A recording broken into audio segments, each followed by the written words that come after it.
Hindi आशुलिपि dictation संकलन 110, 111 और 112 speed 100 शब्द प्रति मिनट स्टार्ट। भारत का पहला नेविगेशन उपग्रह अंतरिक्ष में स्थापित हो गया है। स्टॉप। यह वैज्ञानिकों की कड़ी मेहनत का नतीजा है। स्टॉप। अब तक भारत संचार से संबंधित उपग्रह भेजता रहा है। स्टॉप। नेविगेशन उपग्रह का उपयोग धरती पर ठीक ठीक स्थान बताने के लिए होता है। स्टॉप।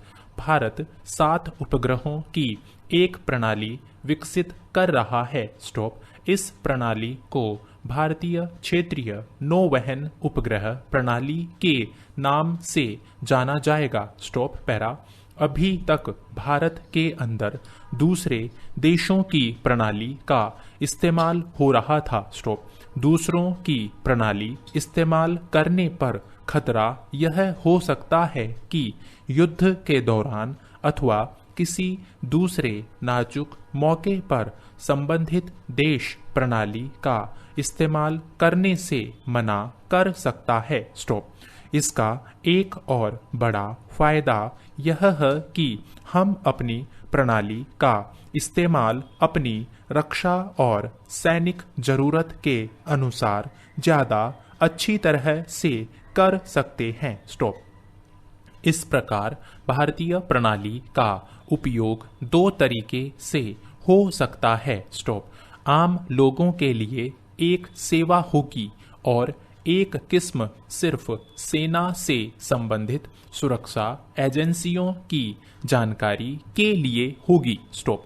बाकी देशों की प्रणालियां काफी विकसित हैं। स्टॉप। अमेरिका, रूस और चीन के पास इस तरह के बहुत से उपग्रह हैं, जिससे ये देश, संसार पर पैनी नजर रखते हैं। स्टॉप। स्थापित उपग्रह से अब भारत की प्रणाली का भी विस्तार किया जाएगा। स्टॉप। अपनी नेविगेशन प्रणाली की सबसे बड़ा फायदा यह है कि अपनी जरूरत के हिसाब से बना सकते हैं। स्टॉप। असैनिक इस्तेमाल के लिए हम दूसरे देशों को इसकी सेवाएं दे सकते हैं। स्टॉप। नेविगेशन प्रणाली की सैनिक क्षेत्र में उपयोगिता बहुत है। स्टॉप। इससे दुश्मन की गतिविधियों पर नजर रखी जा सकती है। स्टॉप। आतंकवादियों के ठिकाने खोजे जा सकते हैं। स्टॉप। प्राकृतिक आपदाओं के समय इस्तेमाल बखूबी किया जा सकता है। स्टॉप।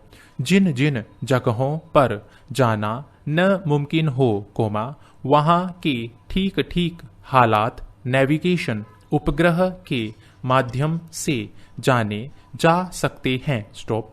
सड़क, जल और हवाई परिवहन को सुरक्षित बनाने में इसका इस्तेमाल होता ही है। स्टॉप।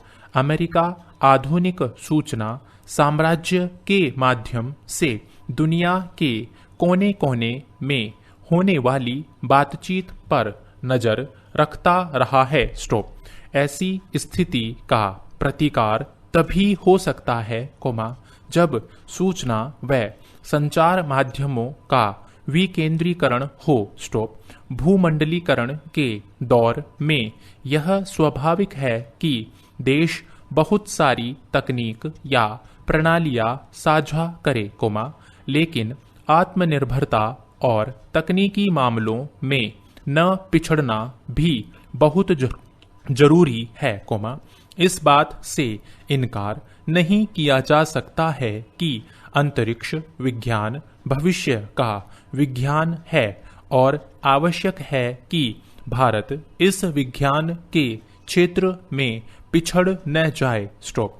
प्रसन्नता की बात है कि कम पूंजी के बावजूद भारतीय वैज्ञानिकों ने सूझबूझ से दुनिया के सबसे सस्ते अंतरिक्ष कार्यक्रम को सफल बनाया है। स्टॉप। मैं मानता हूं कि अब भारत कई विकासशील देशों को कम लागत पर बेहतर तकनीकी साधनों को उपलब्ध करवा सकता है। स्टॉप। पैरा।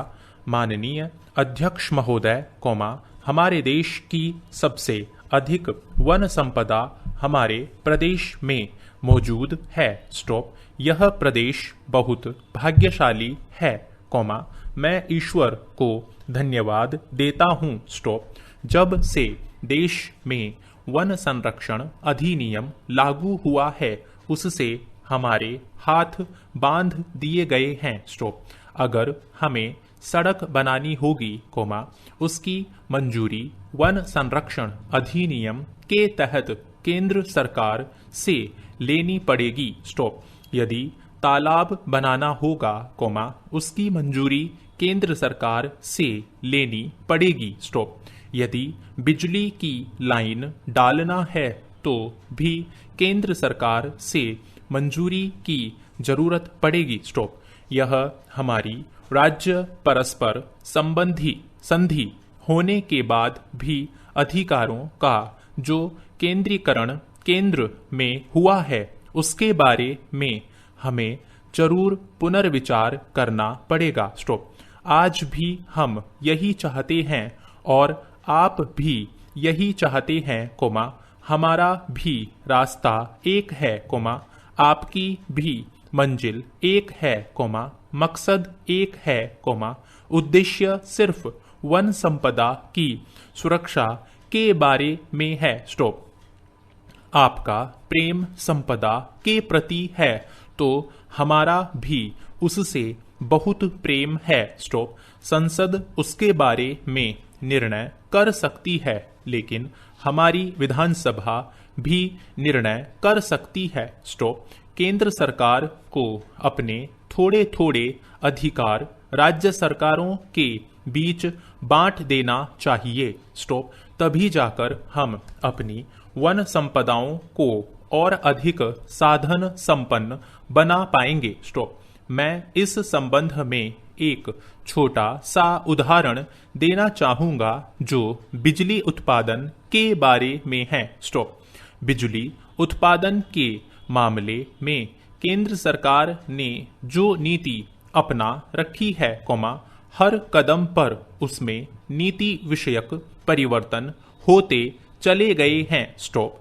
मैं केंद्र सरकार का विरोध नहीं कर रहा हूँ, परिवर्तन की बात कह रहा हूँ, नीतियों की बात कर रहा हूँ। स्टॉप। नीतियाँ परिवर्तित नहीं की गई तो, अब क्या हर चीज के लिए हमें दिल्ली जाना पड़ेगा, अगर सिंचाई योजना की अनुमति चाहिए, वह भी केंद्र से मिलेगी। स्टॉप। पैरा।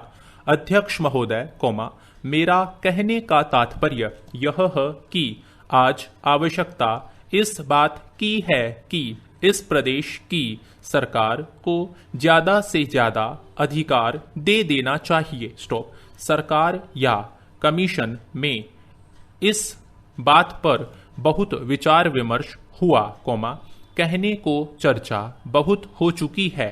स्टॉप। लेकिन प्रांतों को बहुत दिन बाद अधिक से अधिक अधिकार मिले, हम लोगों की इस मुद्दे पर बहस होनी चाहिए, इस विषय में चर्चा होनी चाहिए। स्टॉप। हमारी भूमि बहुत ज्यादा उपजाऊ है, हमारे पास बहुमूल्य नदियां हैं, पानी है, इसलिए हम प्रकृति के बहुत धनी हैं। स्टॉप।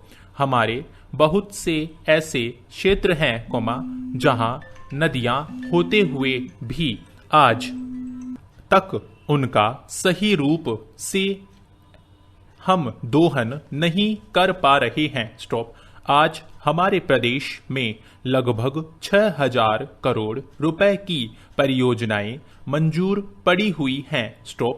यदि हम 6,000 करोड़ रुपए की सभी परियोजनाओं पर काम कराना चाहें, तो एक साल में जो मूल्य वृद्धि उस परियोजना में हो जाती है, इसलिए मुश्किल से हम अपना बजट 350-400 करोड़ रुपए का दे पाते हैं। स्टॉप। पैरा। यद्यपि सर्वोच्च न्यायालय ने अपने फैसले में इस बात की स्पष्ट मंशा जाहिर की है कि चुनाव में धर्म, सांप्रदायिक, विद्वेष की बातें नहीं आनी चाहिए। स्टॉप। अगर चुनाव में ये बातें सामने आती हैं तो उसे चुनाव कानून के विरुद्ध माना जाना चाहिए। स्टॉप। यह हमारे देश के प्रजातंत्र का दुर्भाग्य है कि चुनाव जीतने के लिए लोग चुनाव प्रचार में धर्म विद्वेष की बातें करते हैं और समाज में नफरत फैलाने की साजिश करते हैं। स्टॉप। ऐसे तत्वों पर कानून के अंतर्गत अंकुश लगाना बहुत जरूरी हो गया है, पर इस संबंध में अभी तक सांप्रदायिकता की स्पष्ट परिभाषा सामने नहीं आ सकी है। स्टॉप। सांप्रदायिकता के बारे में कानूनी परिभाषा न होने से सरकार भी असहाय हो जाती है। स्टॉप। शासन ने पिछले दिनों सांप्रदायिक कहे जाने वाले कुछ संगठनों पर प्रतिबंध लगा दिया था, लेकिन वह प्रतिबंध कानून के आगे नहीं ठहर सका। स्टॉप। इसके कारण दुष्परिणाम यह हुआ है कि ऐसी सांप्रदायिक ताकतों की हिम्मत और बढ़ती जा रही है। Stop para. अतएव अब समय आ गया है कि धर्म, सांप्रदायिकता, जीवन पद्धति की इन सारी बातों को ठीक ठाक परिभाषित किया जाकर इसे कानूनी रूप दिया जाना चाहिए। स्टॉप। उच्चतम न्यायालय ने अपने ऐतिहासिक निर्णय में स्पष्ट कर दिया है कि उम्मीदवार के भाषणों में हिंदूवाद और हिंदुत्व शब्दों का इस्तेमाल भर करने से उसे सांप्रदायिक करार नहीं दिया जा सकता। स्टॉप। इसे भ्रष्ट आचरण के दायरे में रखना भी संभव नहीं लगता है। स्टॉप। लोक प्रतिनिधित्व अधिनियम 1951 की धारा 123 की उपधारा की विस्तृत व्याख्या करते हुए सर्वोच्च न्यायालय ने अपने फैसले में कहा कि उक्त दो शब्दों का प्रयोग भर करना ही हिंदू धर्म का इस्तेमाल नहीं है और न ही हम इसे दूसरे धर्मों का विरोध कह सकते हैं। स्टॉप। लेकिन चुनाव के दौरान धर्म का अनुचित फायदा उठाने की प्रवृत्ति को आज सख्ती से रोके जाने की बहुत जरूरत है। स्टॉप। इसलिए चुनाव के दौरान उम्मीदवार और उनके प्रचारकों को ऐसे शब्दों का उपयोग संयम के साथ दूसरे धर्मों के प्रति नफरत न फैलाते हुए ही करना चाहिए। स्टॉप। यह सब चीजें सारे संदर्भ के मामले को देखकर ही तय की जा सकती है। स्टॉप। सुप्रीम कोर्ट ने 63 पृष्ठीय अपने फैसले में और 16 पेज हिंदुत्व और हिंदूवाद की व्याख्या करने में लगाए हैं। स्टॉप। ऐसा करते हुए उच्चतम और सर्वोच्च न्यायालय का यह कथन महत्वपूर्ण है कि इन शब्दों का इस्तेमाल भारतीय सांस्कृतिक मूल्यों, यहाँ के लोगों की जीवन पद्धति को बताने एवं आम जनता में राष्ट्रीयता की भावना उत्पन्न करने के लिए भी किया जा सकता है। स्टॉप। केवल हिंदू नाम को अछूता एवं सांप्रदायिक करार देकर उसकी निंदा करने वाली शक्तियों को इस निर्णय से जरूर करारा झटका लगेगा, वही अदालत ने इन शब्दों के दुरुपयोग को सख्ती से रोकने का। Thank you. साथियों, इस चैनल को सब्सक्राइब करें और बेल आइकन को प्रेस करें ताकि लेटेस्ट वीडियो की जानकारी आपको मिलती रहे। गति बढ़ाने के लिए नियमित अभ्यास करें। इस चैनल पर 80, 100, 120, 140 और 160 शब्द प्रति मिनट की गति से डिक्टेशन उपलब्ध हैं। जिनका आप स्वयं भी लाभ लें और अपने मित्रों को भी शेयर करना न भूलें। डिक्टेशन अच्छा और बुरा लगा तो लाइक और डिसलाइक अवश्य करें। कोई सुझाव या प्रश्न हो तो कमेंट बॉक्स में लिखें।